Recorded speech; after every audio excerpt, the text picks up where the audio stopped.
Ninja Gaiden 4 is coming back because of Phil Spencer, and we have more information kind of on how this all went down.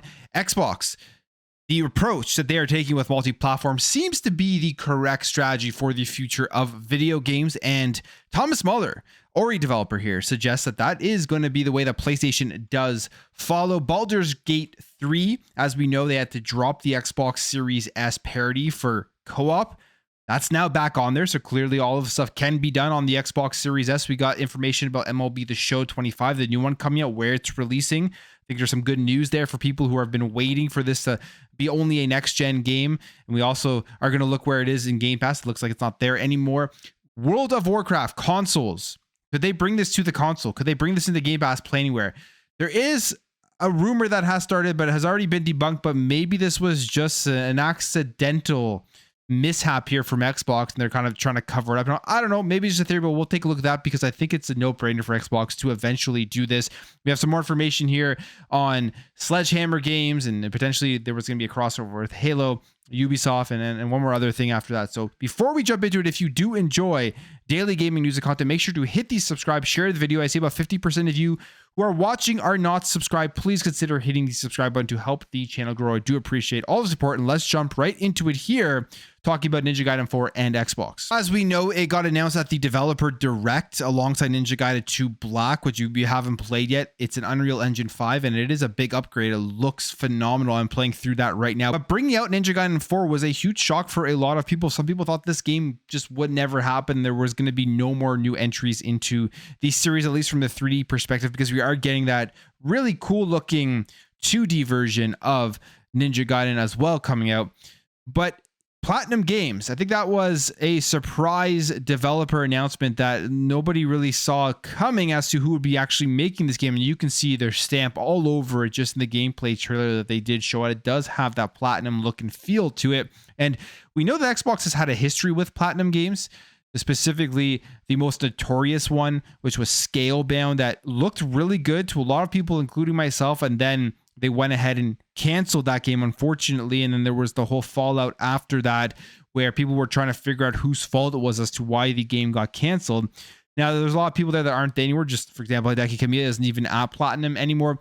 But Phil Spencer, as we know, he said he's been looking at doing this for about 6 to 7 years as they were going over to Japan and having meetings and everything. And he is the one that suggested Platinum Games to Team Ninja here to get this game out for everybody. And this is pretty cool. It says here that Ninja Gaiden 4 collaboration was Phil Spencer's idea, the producer says. It says that in an interview with Game Watch, Team Ninja producer Fumihiko Yasuda explained that the studio had been trying to make a new Ninja Gaiden game for some time, but couldn't come up with any definitive plans. However, according to Yasuda, it was Microsoft Gaming CEO Phil Spencer who proposed that Team Ninja team up with Platinum Games to make Ninja Gaiden game come together. He says here that I think everyone knows that Ninja Gaiden series has been on hold for more than a decade, but Team Ninja has been considering making a new title for a long time. However, we were having difficult deciding on a plan. Then Team Ninja parent company Koei Tecmo president Atsushi Inaba, who are the same generation and are good friends, had a chance to discuss the matter. After that, Phil Spencer from Microsoft suggested that the three companies, Platinum Games, Koei Tecmo, and Microsoft, work together on a new number title in the Ninja Gaiden series, and that's how the project got started. It says, we have developed action games ourselves, but because we are going to make a new Ninja Gaiden for the first time in over a decade, Platinum Games had already made a number of great action titles such as Bayonetta, which is one of my favorite, Nier Automata, so we wanted to work with them, and that's how the collaboration began. So that is the origin stories here of Ninja Gaiden 4. If it wasn't for Xbox and Phil Spencer, we would not be getting this game. And I think a lot of people of this series are going to be very grateful for that. And the fact is that they're putting this in Game Pass day one, and they are still releasing it on every other platform. They're not holding it back from anybody. So fans of the series are all going to be able to play. Pretty cool stuff there. And I mean, it was a big announcement here at the Direct. A lot of people were surprised about this one. Also surprised about the developer, and I think now this series is going to be back to prominence as people are anticipating it for the fall 2025 release, and all of the other games that are out there right now that you can go play, as well as the remake for Ninja Gaiden 2 Black, is a very smart way to introduce people into the series before this brand new one comes out. Now, I feel like this brand new one will be completely different in the way that it feels and everything and plays. I'm playing Ninja Gaiden 2 Black, and very fun game, but yes, there's still that old school kind of jank to it with the camera and everything. This one won't have that, I do not believe, and it'll just be a really cool modern experience into the series. So excited about this, one of the most anticipated games for me now for 2025. Now, when it comes to the multi-platform strategy, we see the debates back and forth.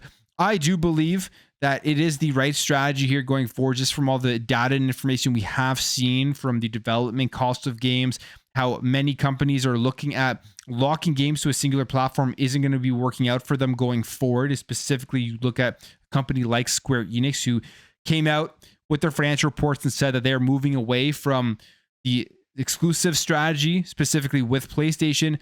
And if the industry wants to grow, the only way it can grow is to reach more people, because consoles, players on consoles, it's generally the same amount of people every generation, and the rising cost of games is surpassing the amount of money they can be making only on the console itself. So they have to spread these games out into more places. And Thomas Mahler comments on this, and he actually believes, and you don't know Thomas Mahler, he is from Moon Studios and Ori, a phenomenal platform game. He believes that PlayStation is going to be following in the same footsteps as Xbox. And I believe this as well. And I think we're going to be getting PlayStation games day to day on PC for sure in the near future. But we'll see if they expand out even more past that. But here is his social post. He says, the Xbox Series X and the PS5 basically contain the same hardware nowadays, so porting from one platform to another isn't that big of a deal anymore. Their controllers are mostly the same. The Steam box will also be the same. Not supporting all these devices makes no sense, since you just cut out a huge chunk of your potential audience. And that's absolutely true. I mean, you look back at the olden console wars, the olden days, they were completely different. You had to develop two versions of the game.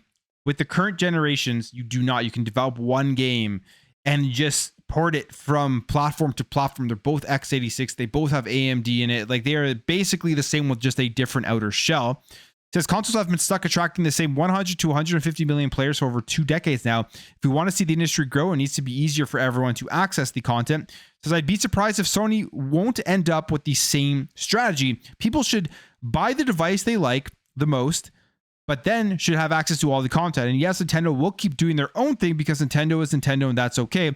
Rooting for one huge corporation to sell more boxes over another strikes me as fantastically senseless. We should all just share the love for games. And I agree with that sentiment.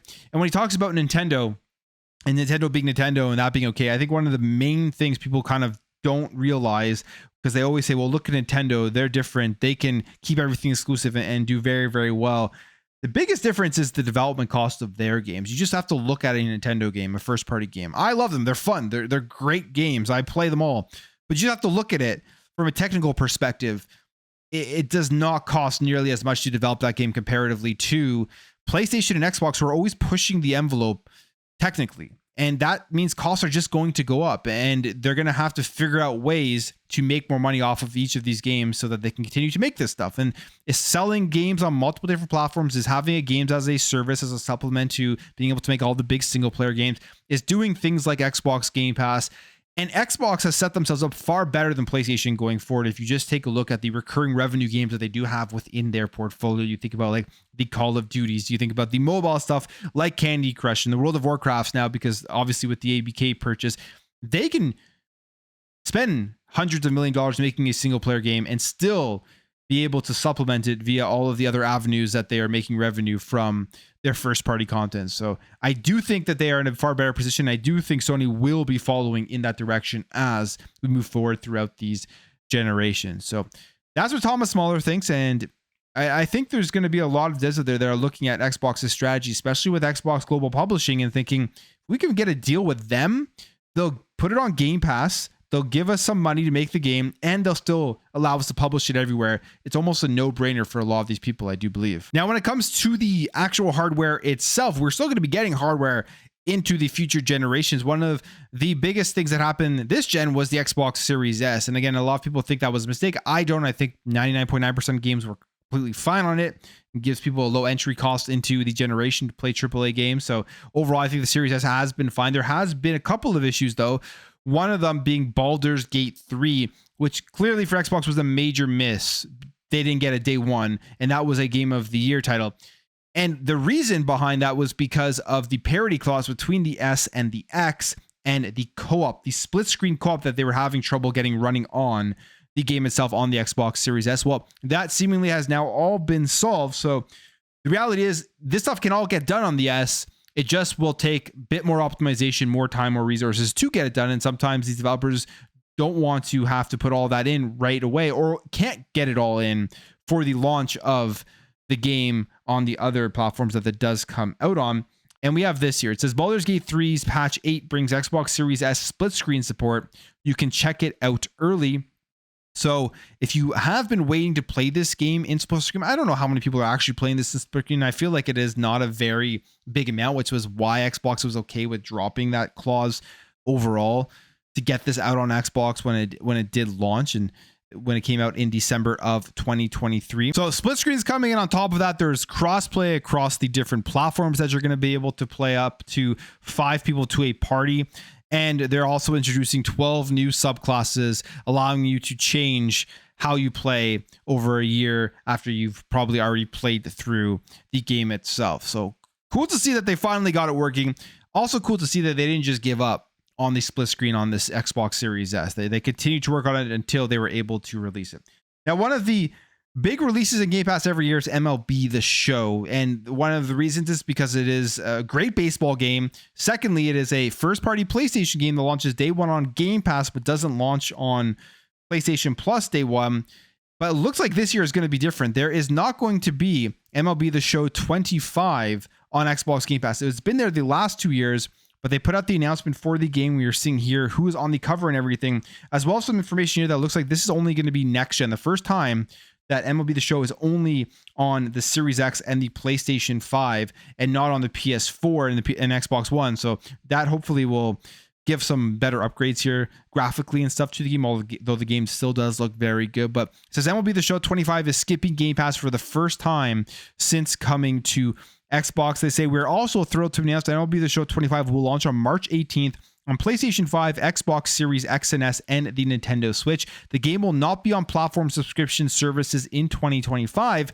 Early access begins on March 14th for anyone who purchases the digital deluxe edition. So you have to wonder why they're taking it off Game Pass, because they do mention here that the show has continually pushed player counts to all-time highs due to being a part of the Game Pass service. And in 2023, the game had over 6 times the number of players on Xbox than it did on the PS5.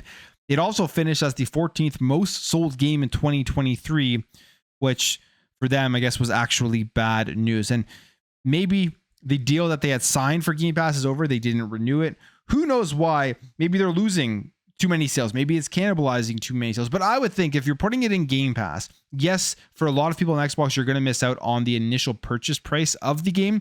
But because of all of the microtransactions in it with the Ultimate Team or whatever it's called in MLB, the fantasy building team with the cards and stuff, you would think that people on Xbox who love this game or playing on Xbox via Game Pass are still going to be spending tons of money on the microtransactions, or at least a segment of them are going to be spending tons of money. And now with it not being on Game Pass, will they lose out on all of that spend, all of the microtransaction spend from people deciding they're just going to wait? They're not going to pick it up on day one and maybe get it later down the line. We will see. And I bet if that is the case, we will probably see this game back in Game Pass sometime in the future if they're realizing they are losing more money than actually gaining by selling it to everyone on Xbox full price on day one. We'll track the sales of that, and I'm sure it'll be pretty telling the difference that having it in Game Pass versus not having it in Game Pass has on MLB The Show.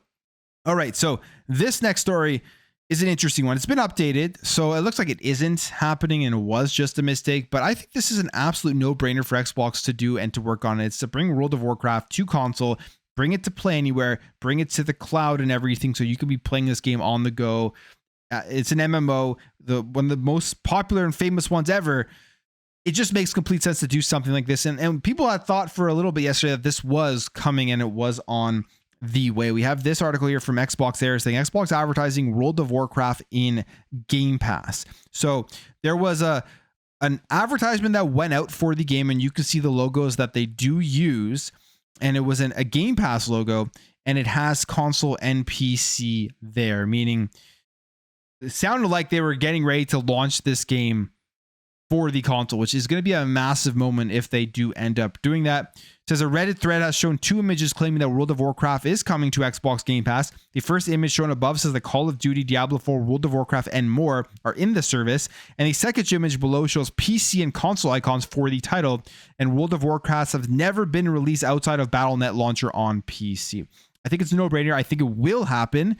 It just may not be happening right now. Maybe they accidentally jumped the gun here with putting this advertising out.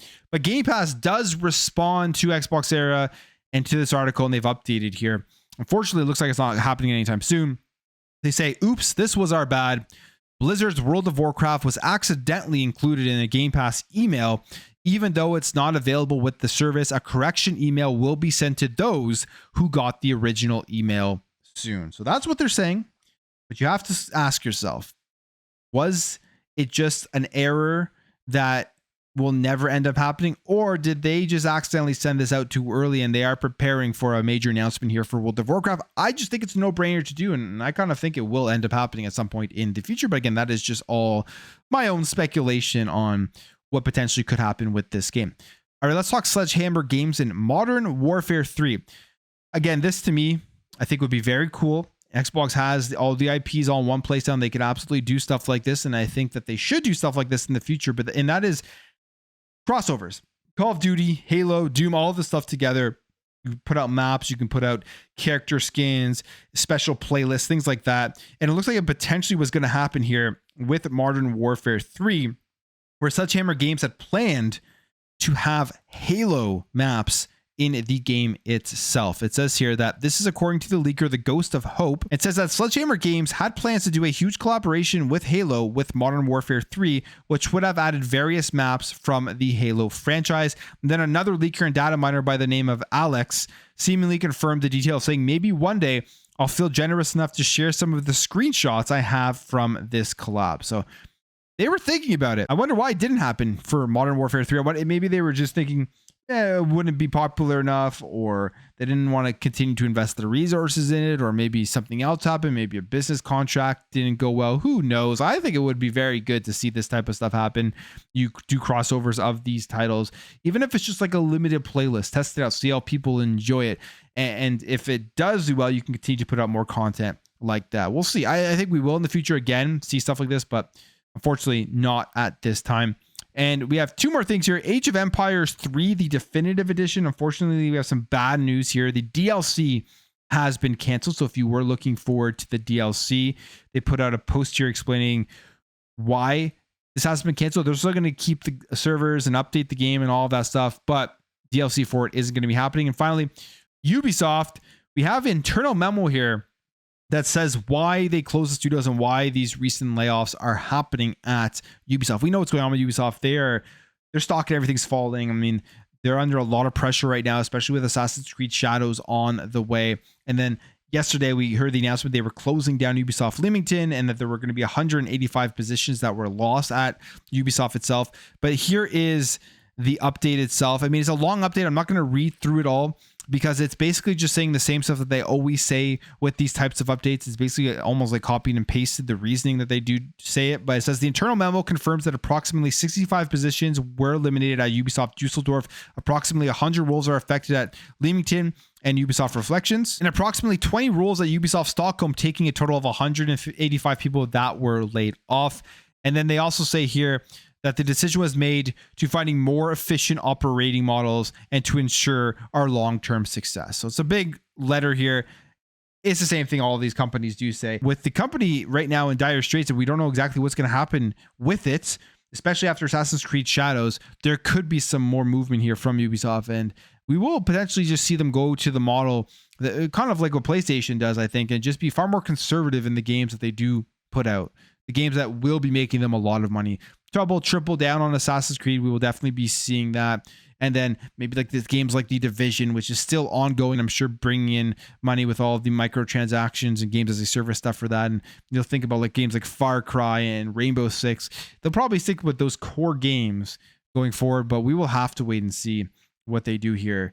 And if Assassin's Creed Shadow isn't successful, how much does that change what their future plans are with the game. So I'll end the video there, guys. If you did enjoy this video, make sure to hit that thumbs up. If you are new here, hit that subscribe. I'll catch you guys in the next video.